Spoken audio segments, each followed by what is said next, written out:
ভারত ও পাকিস্তানের মধ্যে নতুন করে উত্তেজনা চরমে পৌঁছেছে। ইসলামাবাদ অভিযোগ করেছে দিল্লি আগামী ২৪ থেকে ৩৬ ঘন্টার মধ্যে সামরিক অভিযান চালাতে পারে। পাহেলগামে সন্ত্রাসী হামলার পর পরিস্থিতি আরও জটিল হয়ে উঠেছে। পাকিস্তানের তথ্যমন্ত্রী আতাউল্লাহ তারার দাবি করেছেন ভারত খুব শীঘ্রই সামরিক পদক্ষেপ নিতে চলছে। তিনি বললেন, আমাদের কাছে বিশ্বাসযোগ্য গোয়েন্দা তথ্য আছে যে ভারত আগামী ২৪ থেকে ৩৬ ঘন্টার মধ্যে হামলা চালাতে পারে। তবে তিনি কোনো প্রমাণ উপস্থাপন করেননি। তিনি হুঁশিয়ারি দিয়েছেন ভারতের যে কোনো আক্রমণে পাকিস্তান দৃঢ় জবাব দেবে।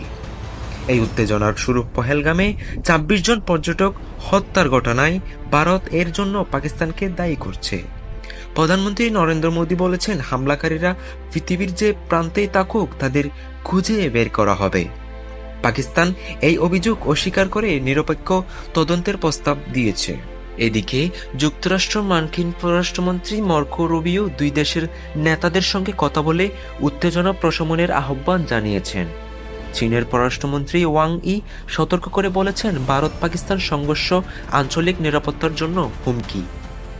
কাশ্মীর অঞ্চল দুই দেশের মধ্যে বহুদিনের বিতর্কের কেন্দ্র।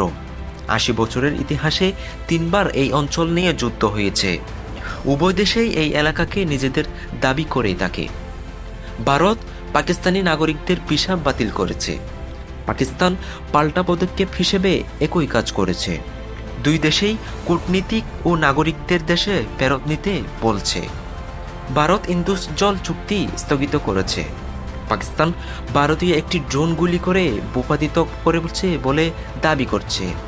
ভারত একাধিকবার ক্ষেপণাস্ত্র পরীক্ষা করছে। কাশ্মীর সীমান্তে টানা ৬ রাত গোলাগুলি চলছে। এই মুহূর্তে ভারত ও পাকিস্তানের মধ্যে উত্তেজনা আশঙ্কাজনকভাবে বাড়ছে।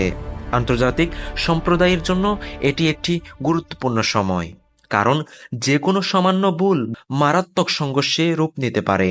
ডেস্ক রিপোর্ট, খবর 24।